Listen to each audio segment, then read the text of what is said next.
Good morning. This is Cheryl with Sea Spirit Tarot. I've had a really busy week, and you know, my guides gave me, or my higher self gave me this job of YouTube for my throat chakra, of which before I missed like just a week, I was better than I've since I was 20 years old when I was in the whole spiritual circle, so that's pretty cool.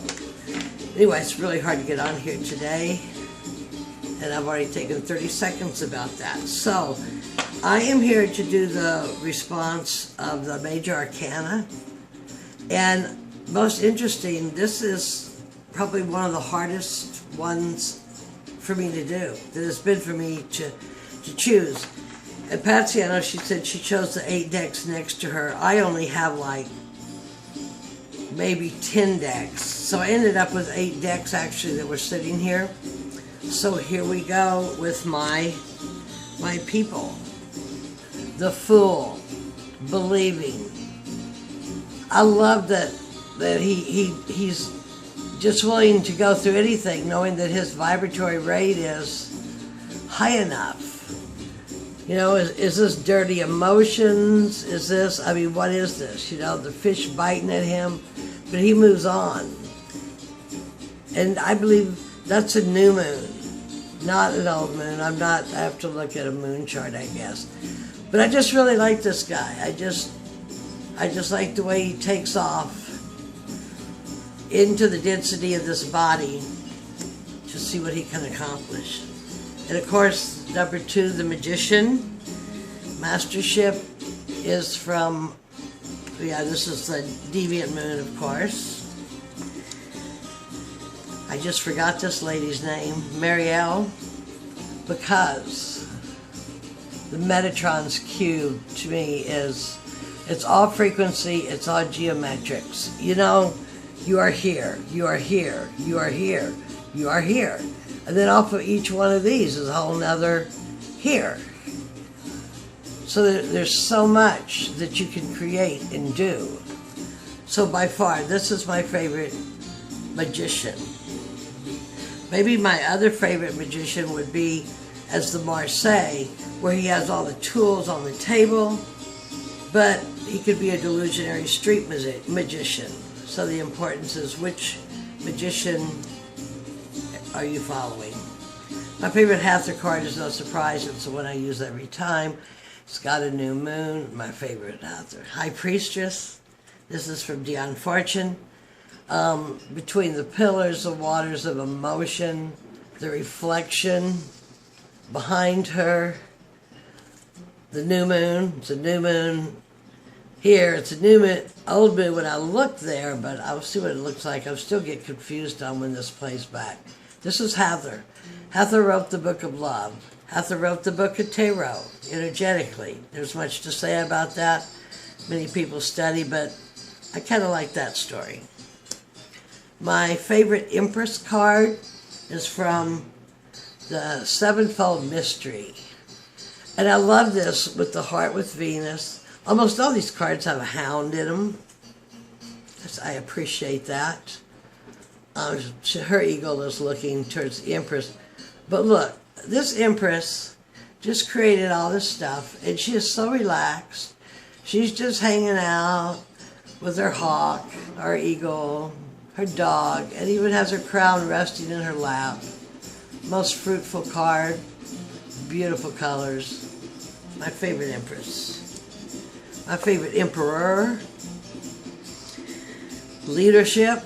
Well, I believe in tones.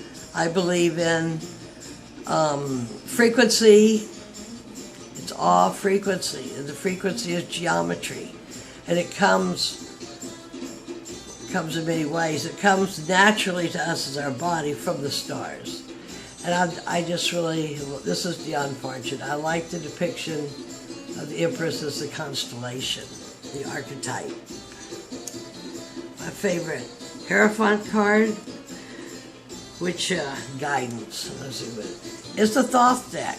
Because though you have the 4 elements, you have the original Hierophant type, you have a star being there, see that?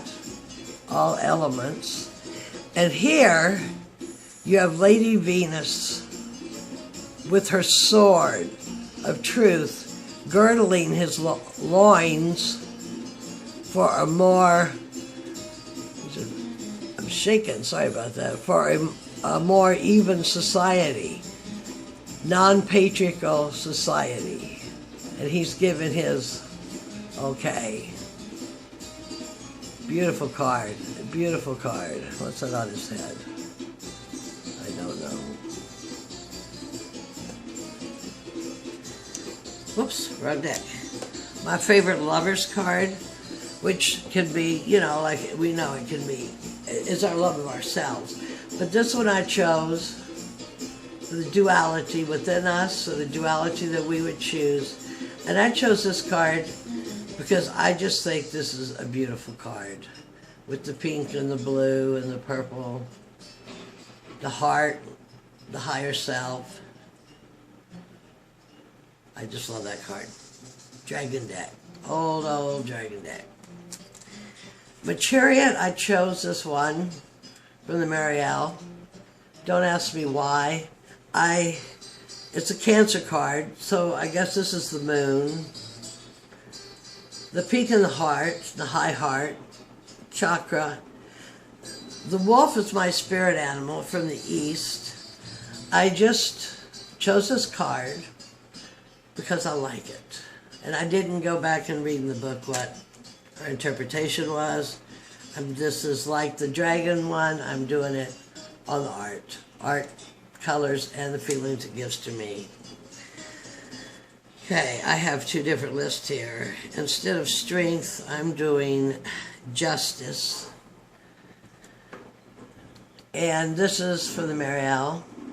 And this is probably Matt.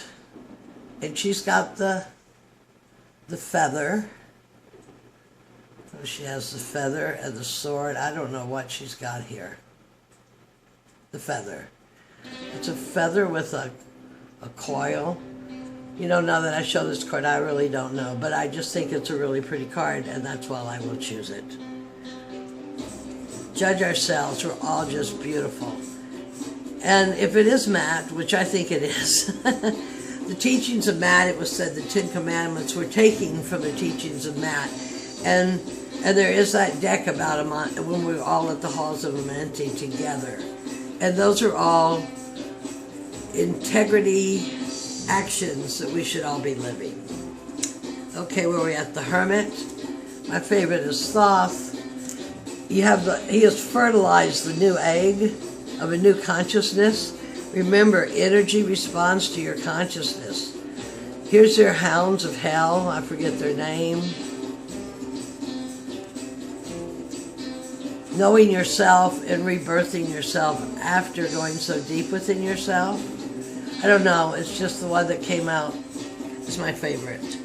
The Wheel of Fortune that's my favorite is the Deviant Moon. Here we have a guy asking for advice or easily being led. I don't know which. And the fortune teller is going to spin this Wheel of Fortune.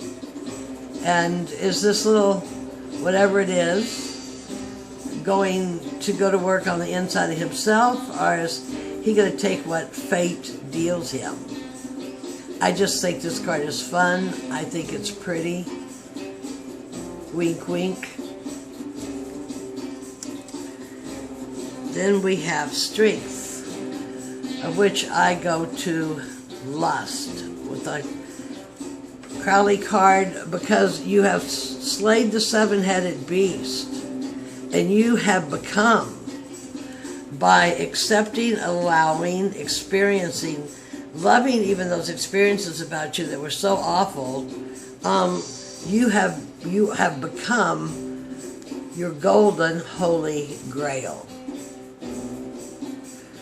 And Strength is the one where you begin to communicate directly with the divine. So here you are united and you become one with your beloved divine. What's next? The Hangman. My favorite Hangman is this one. And the reason he's my favorite is because, like all these cards, he's so cute. He's so cute.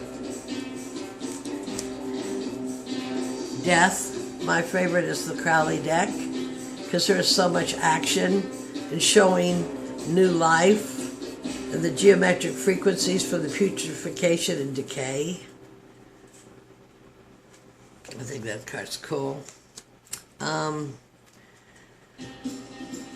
about order? Oh, but there's those two different orders, you know. So next I'm going to Temperance. And this is the sevenfold mystery. And this is balancing the water and the fire. Keeping the fire of your mischief at bay, but not so buried down with water that you don't have a spark. I just think this is a beautiful card, and that's why I chose it. The Devil. I chose this Devil from Dion Fortune because if you will notice, right here,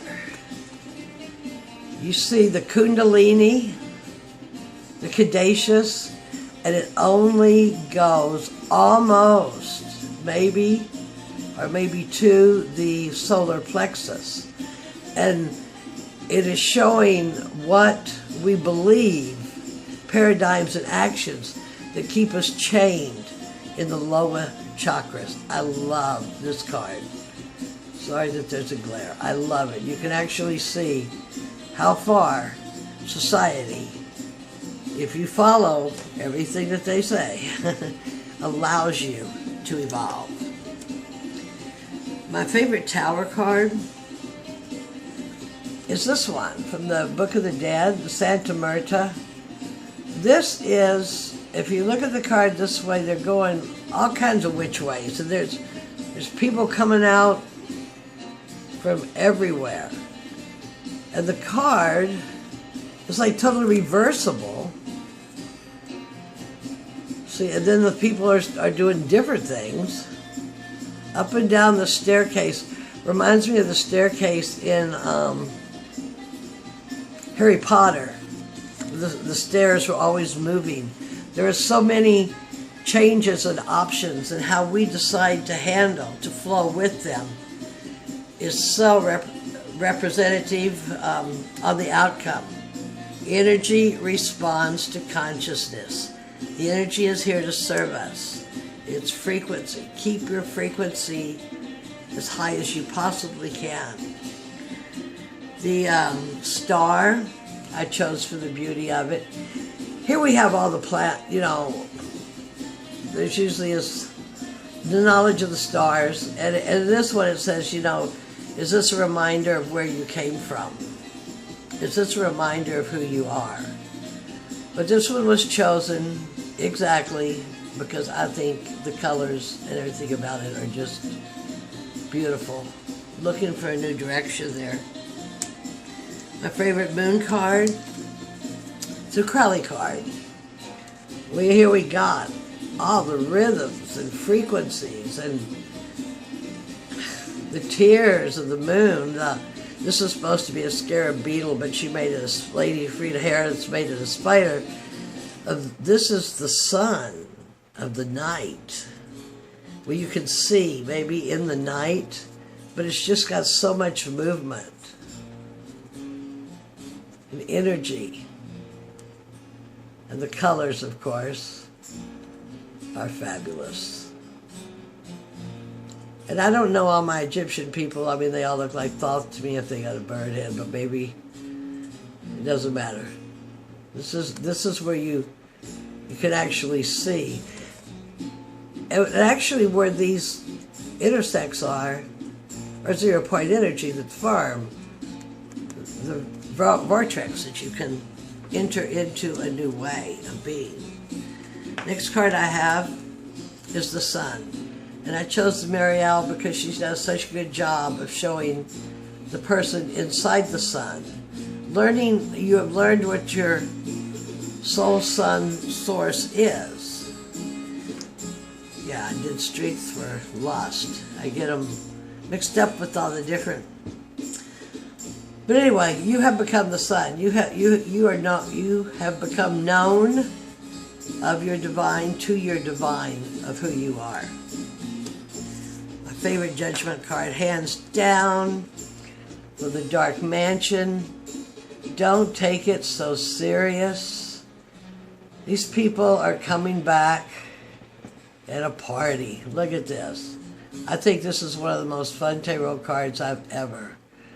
Such a marriage of yourself, you've learned so much, or just the fun. The fun of the judgment time. Especially if you've lived a life of integrity, huh? And then the final of the world, I have two. I like this sevenfold one because it's got the four elements, and then faith, hope, and charity, which are all integrity aspects that we all should be exhibiting in everything in our daily life, our thoughts, our action, everything. I just think it's a pretty card, and it's even got the laurel wreath, okay? And the flaming heart and the halo. But also like this one, because we're here now in the age of Aquarius, of a new eon. The next one, eon, will be that of Matt. But this is a whole new world out here. I just turned 69 last week. So I was just sitting this morning thinking about what a world it is out there that I would love to be 35 again and taking part and being active and knowing some of these things. But you send your arrows out, and I cannot live and stay in your world, and you can't stay in mine. I mean, the youth, you're making a whole new world. And of course, Saturn, I think this month, moves into Aquarius. So, that is my verbal response, and that was really so much more fun than I thought it would be, and it took a lot of thought, more thought than I thought it would be. So if you sat through all this, I am very grateful. Thank you. It's a beautiful 72-degree day here. I am torn whether to do more cards or go outside and clean up my porch and be ready and for Ostera, which I may have to have a sea altar because I don't think I have all the woodland things to have one. Many blessings. Thank you if you watched.